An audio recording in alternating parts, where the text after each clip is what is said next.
তার মাথায় কোনো শক্তির হাত আছে? না, সব রাজনৈতিক দলের ভালো নয়, বা যাদের কোথাও অস্তিত্ব নেই। তাহলে তো পার্থ চট্টোপাধ্যায় আরও বেশি করে মরবে, যে তিনি খুব কম কাগজে সই করেন, অন্যদের দিয়ে সই করে নিয়ে কাজ চালান। যে সেখানে আমি লিখেছি, আমাকে দিয়ে তো করাতে পারেননি এরকম কাজ।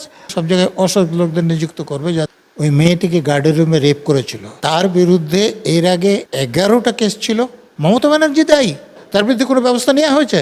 তারাও সেদিন ভোট দিতে আসবেন। তিনি বলছেন যে পুলিশ ব্যবস্থা নিলে সেদিনের ঘটনা ঘটতে পারত না। যে এর আগে কেএমসির লোকের উপর হামলা হয়েছিল গুলশান কলোনিতে, তখন মেয়র কি বলেছিলেন? মেয়র বলেছিলেন যে কেএমসির লোকের উপর হামলা মানে আমি কেএমসির প্রধান, আমার উপর হামলা, ব্যবস্থা নেবেন। তো তিনি জানতেন না, তো বললেন কি করে তখন? এখন উনি জানেন না, লোকে বললে বিশ্বাস করবে? বিশ্বাসযোগ্য নয়। পুলিশ প্রশাসনের কাছে ইনপুট কেন থাকবে না? আপনার কাউন্সিলর তো নিজে বলছেন যে আমি বারবার ফোন করে পুলিশকে জানিয়েছি। অন্য লোকের কথা ছেড়ে দেন, স্পেশাল ব্রাঞ্চের কথা ছেড়ে দেন। শাসক দলের কাউন্সিলর তো বলছেন যে আমি বারবার জানিয়েছি, নির্দিষ্ট দিনেও সন্ধ্যাবেলায় পুলিশকে ফোন করেছি। তাহলে পুলিশের কাছে ইনপুট কেন থাকবে না?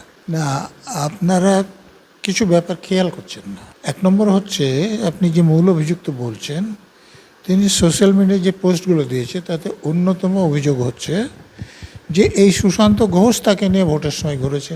তো যদি সে সমাজবিরোধী হয় তাহলে তাকে নিয়ে তিনি ঘুরলেন কেন?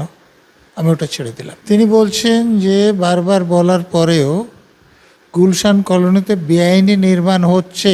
কাউন্সিলরকে বলছেন যে হচ্ছে না? আপনার মেয়রকে আপনারা প্রশ্ন করেছেন, মেয়রকে বলছেন যে ওখানে বেআইনি নির্মাণ হচ্ছে না? পুলিশের লোকেরা বলেছে যে বেআইনি নির্মাণ হচ্ছে না, তার মানে ওখানে বেআইনি নির্মাণ হচ্ছে।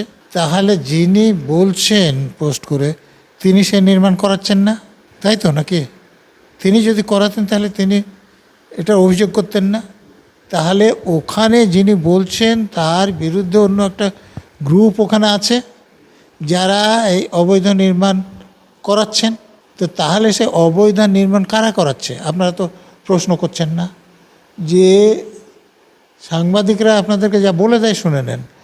আপনারা যখন কাউন্সিলরকে কথা বলছেন, কাউন্সিলর যখন বলছেন যে আমি বারবার করেছি, তো বলুন যে উনি অভিযোগ করছে, আপনারা বলুন যে অভিযোগটা মিথ্যা, যে বেআইনি নির্মাণ হচ্ছে না।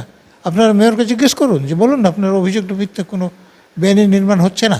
তাহলে ওর যখন নম্বর দিয়ে দেবে এই বাড়ি কোথায় পারমিশন আছে দেখাও, তখন কী করবে?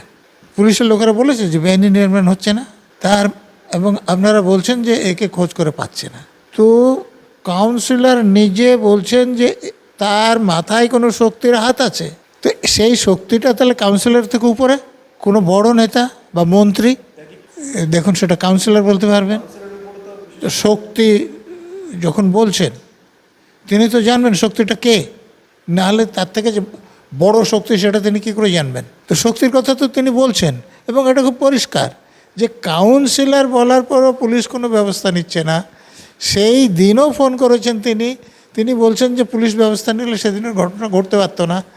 তাহলে এমন কারো হাত তো সেই অভিযুক্তের বিরুদ্ধে আছে যার রাজনৈতিক ক্ষমতা, পুলিশকে প্রভাবিত করার ক্ষমতা কাউন্সিলরের থেকে বেশি।